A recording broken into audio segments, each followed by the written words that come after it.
Panglima TNI berikutnya Pak, Bapak melihat Pak Yudo gimana Pak, sosok Pak Yudo dari sudut pandang Bapak? Ya,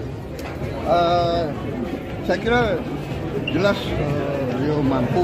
Kalau dipilih ya saya kira mampu. Semuanya baik-baik semua. Ya. Saya melihat sudah sangat mengerucut dan saya percaya betul bahwa Presiden itu akan sangat memegang visi misinya di tahun awal-awal kepemimpinannya. Kita Pak Jokowi selalu confirm kalau janji sesuatu dan janji yang beliau akan wujudkan sekarang menurut saya di akhir masa kepemimpinannya adalah mewujudkan kita menjadi negara poros maritim dunia dan juga pointers beliau di nawacita bahwa kita harus menguasai dua samudra. Dan itu karenanya saya yakin betul bahwa nama ini mengerucut kepada Pak Yudo Margono.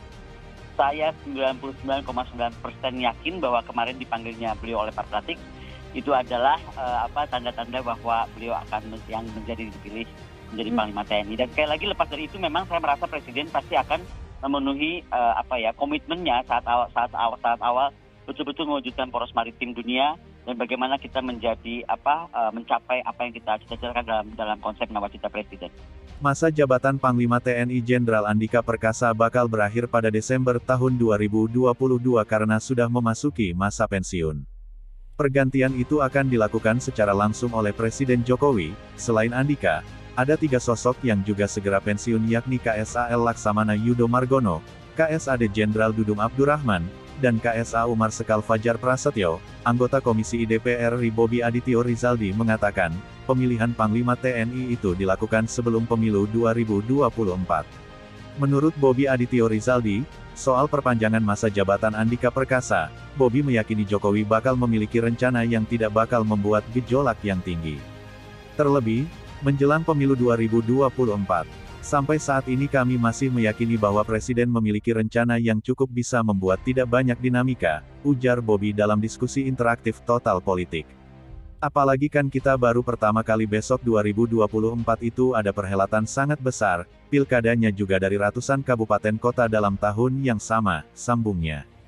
Bobi menegaskan, tidak ada perbedaan di antara 3 matra tersebut, dan siapapun yang bakal dipilih Presiden Jokowi menggantikan Jenderal Andika merupakan sosok yang terbaik. Jadi siapapun pilihan Presiden karena sumbernya sudah jelas dari yang 3 ini, kami yakin pasti yang terbaik. Sementara itu Prabowo Subianto memiliki pandangan tersendiri mengenai pengganti Jenderal Andika. Menteri Pertahanan Prabowo Subianto menilai Kepala Staf Angkatan Laut Laksamana TNI Yudo Margono mampu mengemban tugas sebagai Panglima TNI jika dipilih Presiden Joko Widodo. Prabowo yakin dengan kemampuan Yudo untuk menggantikan Jenderal TNI Andika Perkasa, yang akan memasuki masa pensiun. Saya kira jelas beliau, Yudo, mampu kalau dipilih, ya. Saya kira mampu, semuanya baik-baik semua, kata Prabowo setelah menghadiri acara IDEA Fit 2022 di Jakarta. Prabowo tidak menjawab secara rinci ketika ditanya soal sosok Panglima TNI yang dibutuhkan saat ini. Namun mantan Danjen Kopassus itu yakin Presiden akan memilih sosok terbaik. Ya, saya kira Presiden pada saatnya dan DPR akan menentukan yang terbaik, kata Prabowo. Sebelumnya, Sekretaris Jenderal DPR RI Indra Iskandar mengatakan bahwa pengumuman resmi terkait surprise calon Panglima TNI pengganti Jenderal Andika Perkasa yang akan diterima DPR RI akan diumumkan. Kesepakatan antara Ibu Ketua DPR dan Pak Mensesnek itu akan disampaikan secara resmi pada 28 November.